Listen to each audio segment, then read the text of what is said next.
Back out for another ride.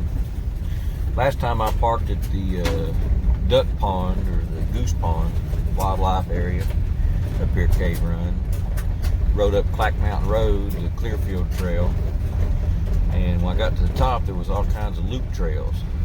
So this time, today, I'm gonna just go and park at the top trailhead, which is where all the loop trails are, and ride those. But it's quite an adventure getting this van back in the woods on this little access road.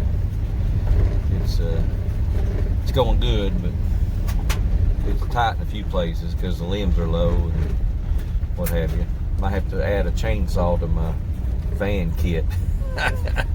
Alright, let's see how this goes. I'll check back in here in a little bit.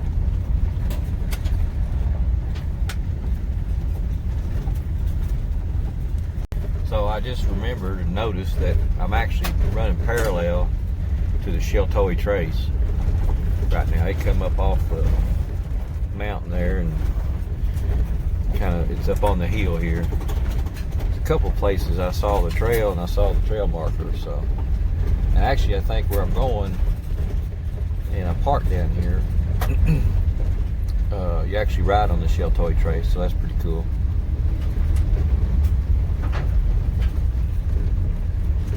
Pretty neat getting out and exploring these backcountry roads.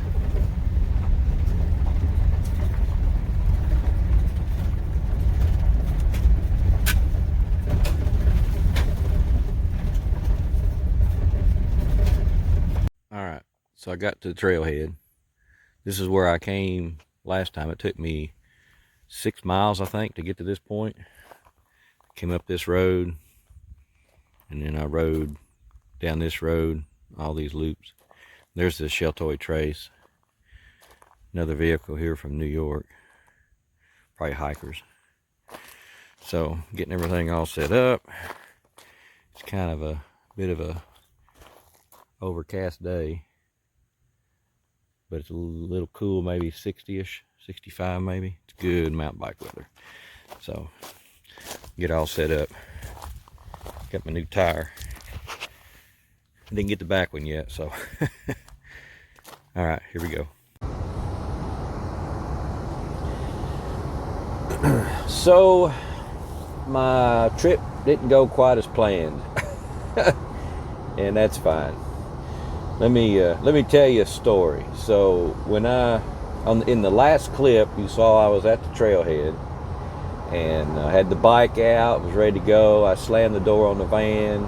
I did about 5 minutes of stretching, and I was getting ready to saddle up, and I heard 3 guys coming up the gravel road, which they had parked at the dam, rode down the road on 801, and got on the trail on Clack Mountain gravel road. They did basically the climb that I did last weekend.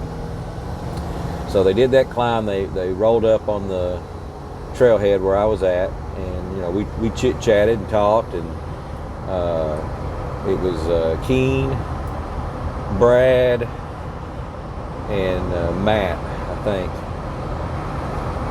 Don't remember exactly. Anyway, 3 guys from Lexington up the ride, and so we chit-chatted and just shot the breeze for a minute, talked about the trail, and they were getting ready to head on down the road, so I asked them if I could just fall in behind them. They're like, sure, more the merrier. So off we went, and they got a little bit ahead of me because I just got on the bike, so I needed to catch my wind. But we didn't even get a half a mile down the trail, and I run back up on them, and all 3 of them had their bikes laying in the trail, and one of them was working on his bike, and the other 2 were watching. And come to find out, he flipped a stick up off the trail, and it just hit perfectly between the derailleur and the chain and the spoke on the tire, and it snapped the derailleur right off the bike. So there we were. They tried a couple different repairs to get him going, but it was fruitless.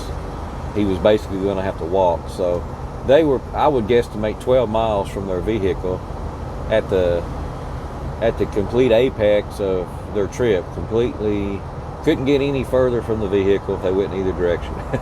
So, and the weather was, it was kind of overcast, and it had sprinkled on and off, so it looked like it was getting ready to rain.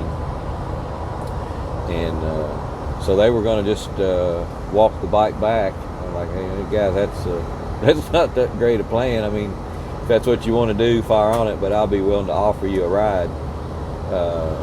You know, I'm just up here doing a kind of a lazy day, and no plans to do anything except just get out and explore, and take the van out, and then take the bike out and ride a little bit too. So I said, you know, if y'all want to load up in the van, I'll run you back down to your car and drop you off, which is probably about, I would guess, 15 miles, because you got to go around the mountain to get there. But anyway, so they're like, yeah, that's good, we appreciate that. And they were kind of reluctant about taking me up on it because they didn't want to ruin my day of riding, but I assured them it wasn't no issue, you know. And I think it come up in conversation, I don't know if I said it first or one of the other guys said it, is, you know, we don't leave a man in the woods, you know, with a broke bike. That's just a broke bicycle. We just don't do that. And, you know, I wouldn't want to be left there either. So we loaded up, and I took them back around to the dam at the visitor center, ranger station, I guess. Dropped them off. They were very appreciative, and so I came on back home. But it was a good day. You know, I enjoyed the drive out exploring the gravel road up to the trail, and so that was the day. Now, fast forward to tomorrow, which is today. I'm headed back up there. This is my redemption trip. I'm going to go back up here and ride the fingers, I guess you could say. Those loop trails that are on top of the ridge that just follow the topography of the ridge out and back. I think there's about 4 loops and a thumb. There's like 4 fingers and a thumb. I rode the thumb yesterday, and then he broke down. So I'm going to start again today, and I'm going to ride the thumb again, and then I'll ride the fingers, and just explore and have a good day. Excuse me.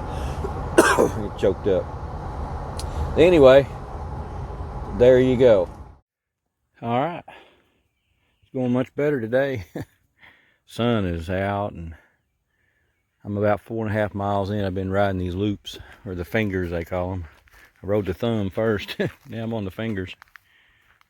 So I've been riding down in here, but this road, all the fingers come off, do a loop and come back, come off, do a loop and come back. So my plan is to ride all the fingers and then ride back on the road to the van. So just going to give you a shot here and be quiet and listen to the woods.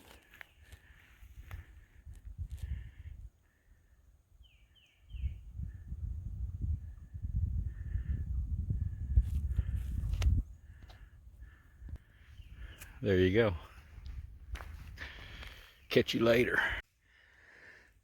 So I did 5.5 miles on fingers.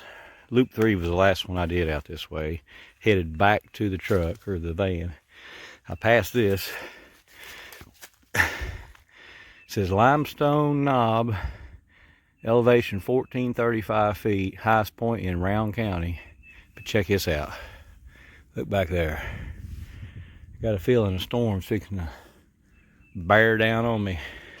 So I'm going to take the forest road, double track back to the van and see what's going on. I need me a little snack or something too. So here we go. The geography in this area is pretty amazing. These big rock cliffs and this rugged terrain.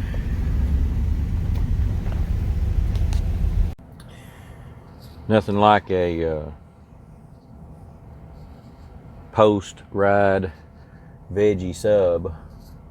Stopped here in Owensville and got a sub, and of course there's a Family Dollar. All right, back on the road.